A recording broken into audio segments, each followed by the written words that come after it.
Welcome back to my channel. আমি সুতপা চলে এসেছি আবার তোমাদের সামনে। তা তোমরা কেমন আছো? নিশ্চয়ই ভালো আছো, আমিও ভালো আছি গো। তা দেখো, আজকে নিয়ে নিয়েছি লঙ্কা, পেঁয়াজ, গাজর। রান্না করবো না, রান্না করবো না, সঙ্গে থাকো আর দেখতে থাকো। আমি সবগুলো কেটে নিয়েছি, ঠিক আছে? নাহলে তো ভিডিওটা অনেক বড় হয়ে যাবে। তাহলে আমি সবগুলো কেটে নিয়ে তোমাদের সামনে আসছি। তা দেখো, কেটে নিয়েছি লঙ্কা, পেঁয়াজ, গাজর, তার সাথে একটু আদা নিয়েছি, কেন এটা নিলে না খুব ভালো হয়। আর যে কোনো কিছু করতে গেলে তোমরা তো জানো যে আমি আগে কী করি, লঙ্কাটাকে আর ভালো করে একটুখানি মেখে নিই। কেন বলো তো? তাহলে না লঙ্কাটা খুব সুন্দর মিশে যায়, মানে ঝালটা বেরিয়ে যায় বলতে পারো। আর এই মুড়ি মাখার গল্প কী করবো, তোমাদের তো লাইভে সবসময় গল্পটা বলি, তাও আবার বলি। মুড়ি খেতে আমি আগে করে বেশি ভালোবাসি, ঠিক আছে? যেটা করবো আর কি। আর আমার বোনরা না খুব ভালোবাসতো। বিয়ের পরে যখন বাড়িতে যেতাম, বোনরা বলতো, বদিদি তুই মুড়িটা মাখবি?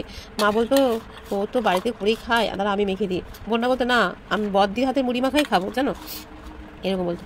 আর সেরকম আমার বান্ধবী দিদি আমার হাতে মুড়ি মাখা খেতে কী ভালোবাসে জানো। তা ভালো করে মশলাটা নুন আর লঙ্কা দিয়ে ভালো করে মিশিয়ে নিলাম, যেন কোথাও কম বেশি না হয়। তার জন্য এবার দিয়ে দেবো মুড়িটা। দেখো দিয়ে দিচ্ছি মুড়িটা। এবার এর মধ্যে দিয়ে দেবো সর্ষের তেল। যে সর্ষের তেল দিয়ে এত সুন্দর ঝাঁজ বেরোয় না, খুব ভালো। আর একটুখানি দেবো, কেন বলো তো? তাহলে এত ঝাঁজ বেরোবে খেতেই পারবো না, জানো তো।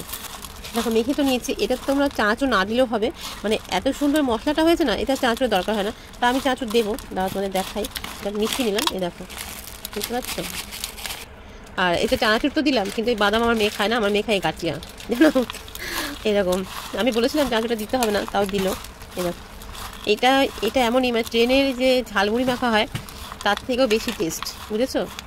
তোমরা এরকম করে মেখে একটু কাসন্দ দিতে পারো, জানো, দুর্দান্ত লাগে। আর আমার মা জানো প্রত্যেক দিন সন্ধ্যাবেলা স্নান করতো, করে কাসন্দ দিয়ে চামচ দিয়ে মুড়ি খেতে, জানো, এরকম কাসন্দ দিয়ে মুড়ি খেতে বাম্পা লাগে। এতে দিলে খুব সুন্দর লাগে, জানো।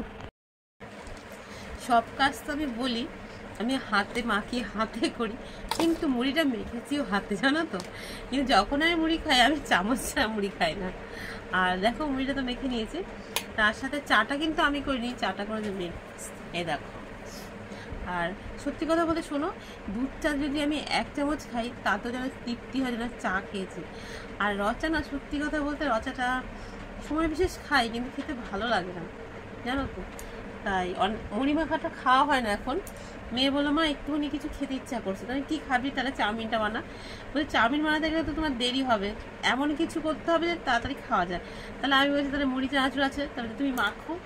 তাই মেখে নিলাম। আর বাইরে করেছে মেঘ, বৃষ্টিও পড়ছে, মানে জানি না রাতবেলা কী কেমন হবে। তাই ওয়েদারটা একটু ঠান্ডা হয়েছে, তাও ফ্যান চলছে। তা আমার মুড়ি মাখা তোমাদের কেমন লাগলো, আর আমার বক বক তোমাদের কেমন লাগে, সেটা তোমরা অবশ্যই বলো। আর যারা চ্যানেলটাকে তোমরা সাবস্ক্রাইব করেনি, সাবস্ক্রাইব পাশে থেকো। সবাই সুস্থ থেকো, ভালো থেকো। দেখা হবে আবার কোনো নতুন ভিডিওর সাথে, নতুন ব্লগের সাথে, ঠিক আছে? তার জন্য সবাইকে টাটা।